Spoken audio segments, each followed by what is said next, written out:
السلام عليكم حبايب قلب لوكا، عاملين ايه؟ بصوا، جايه لكم بحاجه سريعه وجميله تقدري تعمليها. عايزه تاكلي فطير، ودي حصري.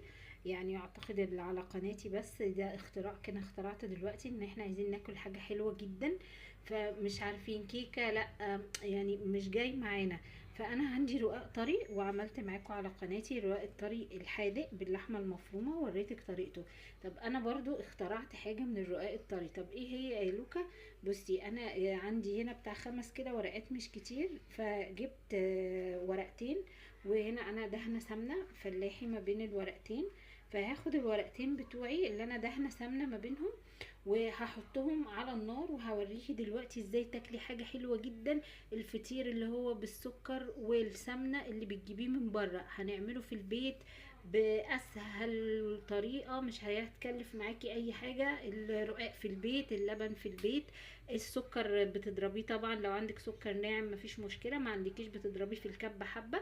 وهوريكي. فانا اول حاجه بتعمليها ان انتي بتجيبي ورقتين، بتدهني ما بينهم سمنه كويس، وبتحطيهم على النار، وهوريكي الخطوات بعد كده. هتاكلي احلى فطير، ومتهيألي ان دي حصري على قناة لوكا. بصي بقى، انا هنا عندي على النار بسخن شوية سمنة حلوين كده، طبعا يبقوا فلاحي عشان الطعم. عندك سمنة عادية مفيش اي مشكلة، عندك زيت براحتك، بس يعني اكيد معروف ان السمنة احلى حاجة.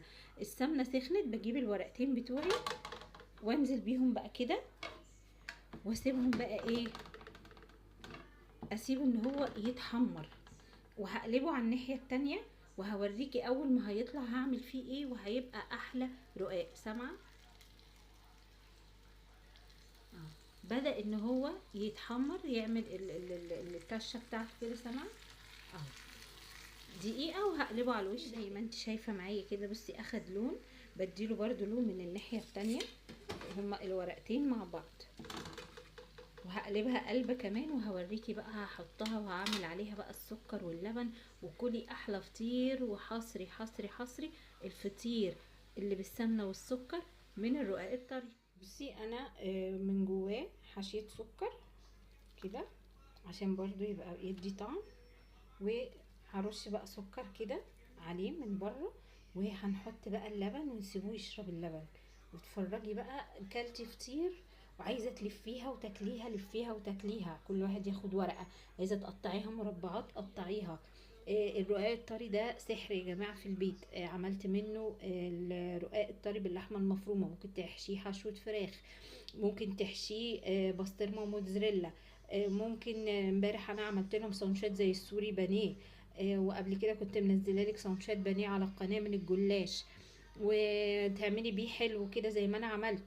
تحشي كاستر، حطي كذا رق واحشي كاستر وقطعي. اعملي فيه اللي انت عايزاه، ما تتأيديش برقاق ناشف، او تتأيدي بجلاش او اي حاجه. ويلا بقى عشان اوريكم النتيجه النهائيه. انا حطيت عليه لبن، تقعدي بقى اعمليه كده وسيبيه ثواني، هو هيشرب اللبن بالسكر. ومن جواه انا حاشيه سمنه ومسكر، هيبقى طعمه تحفه. تحطي حوالي يعني على الاتنين هياخدوا حوالي نص كوبايه لبن. بصي الجمال، شهي، ريحته والله احلى من احلى مطعم. انا بجيبها من محل مشهور ومعروف يعني، في كامب شيزار. والله بتعدي ال 120 جنيه.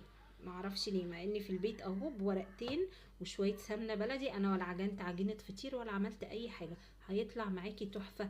اسرع حاجه تعمليها لولادك اهو. قرب خلاص تتشرب. لو في لبن زياده خليه للفطيره اللي بعدها في كوبايه ومش مكمل. بصي، وانا هنا قطعته، فممكن بقى الواحد يتنيها كده، شايفه؟ طبعا اي عايزه تخلص بس من بعضها شويه وتاكليها. انا قطعتها زي البيتزا مثلثات. رشي بقى عليها مكسرات، احشيها، اعملي اللي انت عايزاه فيها. انا عايزاها بسيطه كده، سمنه وسكر ولبن، وطعمها هتلاقيه تحفه. والله ريحتها قلب الدنيا، اكنها جايه من احسن واحد بيعمل فطير بالسمنه والسكر. الف هنا والف شفا. ودايما انا وصفات اقتصاديه، بديكي افكار واخليكي تعملي لولادك في الاجازه دي حاجات سهله، وما توقفكيش في المطبخ كتير.